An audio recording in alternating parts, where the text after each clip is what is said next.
Oi, alunos! Vamos para mais uma aulinha, então. Finalizando as nossas questões, né, sobre variação linguística, um conteúdo que aparece bastante, né, ali no Enem. Coloquei mais alguns conceitos aqui, tá? Só para a gente se aprofundar um pouquinho, mostrando que, então, a linguagem padrão, a linguagem formal, né, a gente diz que existem graus de formalismo na nossa língua, tá? Então, ela vai desde lá do registro formal, que é a língua escrita, seguindo todas as normas gramaticais, até o informal, que é o que a gente fala no dia a dia, né? Ligado à coloquialidade, ou seja, linguagem que a gente vai usar com a nossa família, com os nossos amigos. Aqui, ele coloca a questão da sintonia entre interlocutores. O que é isso? É a intimidade que tu tem com a pessoa com quem tu tá falando. Quanto mais íntimo, mais coloquial, né? Mais informal vai ser a tua fala. E ele diz que envolve, então, aspectos como graus de cortesia, deferência, tecnicidade. Cortesia e deferência, né? Eu vou ser mais cortês, numa situação mais formal. Ou usar deferência, um pronome de tratamento, como Vossa Excelência, Vossa Magnificência e por aí vai. E tecnicidade é uma linguagem mais técnica, mais profissional, também mais ligada ao registro formal. Aqui, falando sobre o estudo da língua culta na escola, né? Porque na escola estuda-se língua culta e não a linguagem coloquial, né? Porque é importante, então, ter o domínio da norma culta para saber quando deve se utilizá-la e quando não é necessário, tá? Só porque eu convivo mais em situações coloquiais não quer dizer que eu não deva dominar a linguagem formal. Justamente, domínio linguístico é saber adequar a linguagem à situação. Então, vamos lá, gente. Questõezinhas de Enem aqui. Tem esse texto, que é um registro de uma linguagem oral, tá? Marcada por pausas, aqui tem vários pontinhos, né? Então, é uma moça falando da infância dela. Eu gostava muito de passear, sair com as minhas colegas, brincar na porta de casa, de vôlei, andar de patins, bicicleta. Aí tem as pausas ali, né? Onde ela para pra pensar, provavelmente. Quando eu levava um tombo ou outro, eu era a palhaça da turma. E risos, né? Alguém devia estar presente. Eu acho que foi uma das fases mais, assim, gostosas da minha vida. Foi essa fase de 15, dos meus 13 aos 17 anos. Tá? Um registro bem coloquial, marcado por oralidade, né? Que marca principalmente essa oralidade. São essas expressões aqui, quando, assim, e as pausas, principalmente, tá? E também, enfim, brincar, né? Bem próprio da linguagem falada, a exclusão dos R's no final dos verbos, e por aí vai. Então, vamos lá. Um aspecto da composição estrutural que caracteriza o relato pessoal, já APS, né, que são as iniciais da pessoa, como modalidade falada da língua é predomínio de linguagem informal, né, linguagem falada, informal, entrecortada por pausas. Perfeito, essa aqui é a correta, tá? Letra A. B, vocabulário regional, não tem regionalidade aí. C, realização do plural conforme as regras da tradição gramatical. Gente, é um texto marcado por oralidade, tá? Não segue a tradição gramatical, né, gente? D, ausência de elementos promotores de coesão entre os eventos narrados. Tem elementos promotores de coesão, tá?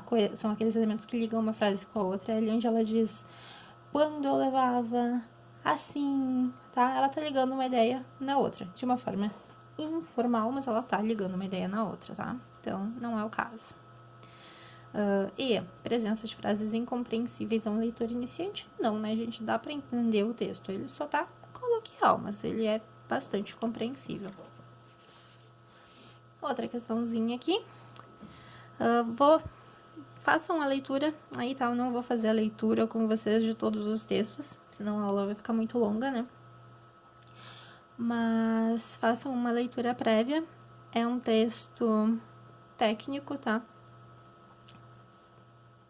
Um texto de linguística, ele trabalha a questão do uso do verbo haver e do verbo ter, né? Que coloquialmente usa-se muito o ter no lugar do haver, apesar de o haver ser formalmente mais adequado. E ele analisa o uso, então, destes verbos na nossa linguagem, tá? E o que é correto afirmar, então, sobre este texto? Letra A. O estabelecimento de uma norma prescinde de uma pesquisa histórica. Não, gente, ele diz exatamente o oposto, tá? Se vocês lerem ali o texto, ele tá falando, né, que a norma, ela não prescinde, ela não exige, tá? Não é necessária uma pesquisa histórica. Ele faz uma crítica a essa questão, então é exatamente o oposto. Os estudos clássicos de sintaxe histórica enfatizam a variação e a mudança na língua. Não, é outra crítica que ele fala, né? Que eles não enfatizam essa variação. C. A avaliação crítica e hierarquizante dos usos da língua fundamenta a definição da norma. Não, gente, olha, ele está dizendo, é um texto que critica a questão hierarquizante da língua, onde a gente diz que existem os conceitos de certo e errado, que só a linguagem formal é correta, tá? Ele critica isso. Então, aqui ele está falando que fundamenta, então é o oposto, né?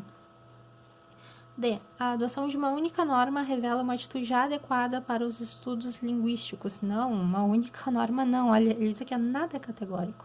Então, é exatamente o oposto, tá? E aí, os comportamentos puristas são prejudiciais à compreensão da constituição linguística. Exatamente, olha o que ele diz aqui, ó.